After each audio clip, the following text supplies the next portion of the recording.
9வது முறையாக ஆசிய கோப்பையை கைப்பற்றியது இந்தியா. துபாய் சர்வதேச மைதானத்தில் நடைபெற்ற இந்த போட்டியில் டாஸ் வென்ற இந்திய அணி முதலில் பந்து வீச முடிவு செய்தது. பாகிஸ்தான் அணிக்காக சாஹிப் சாதா ஃபர்ஹான் மற்றும் பஹர் சமான் இணைந்து இன்னிங்ஸை ஓபன் செய்தனர். இருவரும் இணைந்து முதல் விக்கெட்டுக்கு 84 ரன்கள் பார்ட்னர்ஷிப் அமைத்தனர். இந்த இன்னிங்ஸில் 35 பந்துகளில் அரை சதம் விளாசினார் ஃபர்ஹான். வருண் சக்கரவர்த்தி வீசிய முதல் இன்னிங்ஸின் 10வது ஓவரில் ஃபர்ஹான் ஆட்டமிழந்தார். அவர் 38 பந்துகளில் 57 ரன்கள் எடுத்து வெளியேறினார். 5 பவுண்டரி மற்றும் 3 சிக்சர்களை அவர் விளாசினார். அதன் பிறகு பாகிஸ்தான் அணி தொடர்ச்சியாக விக்கெட்டுகளை இழந்தது.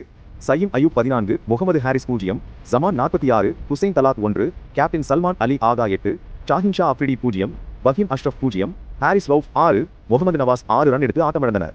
19.1 ஓவர்களில் 146 ரன்கள் எடுத்த நிலையில் பாகிஸ்தான் அணி அனைத்து விக்கெட்டுகளையும் இழந்தது.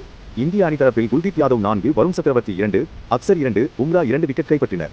இந்த ஆட்டத்தில் இந்திய அணி வெற்றி பெற 147 ரன்கள் தேவை என்ற இலக்கு நிர்ணயிக்கப்பட்டது. முதலில் களமிறங்கிய அபிஷேக் சர்மா 5 ரன்களில் ஆட்டமிழந்து ஏமாற்றம் தந்தார்.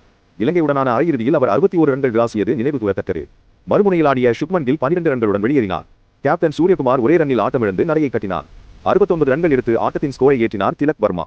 சஞ்சு சாம்சன் 24 ரன்களில் ஃபர்ஹானிடம் கேட்ச் கொடுத்து அவுட் ஆனார். அடுத்து இறங்கிய சிவம் டியூபே 33 ரன்கள் எடுத்தார். ரிங்கு சிங் 4 ரன்களுடன் களத்தில் இருந்தார்.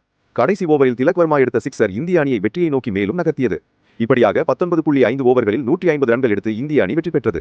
இதனால் தொடர்ந்து 2வது முறையாக ஆசிய கோப்பையை கைப்பற்றியது இந்திய அணி. ஆசிய கோப்பை கிரிக்கெட் தொடரில் இந்திய அணி 9 முறை சாம்பியன் பட்டம் வென்றுள்ளது குறிப்பிடத்தக்கது.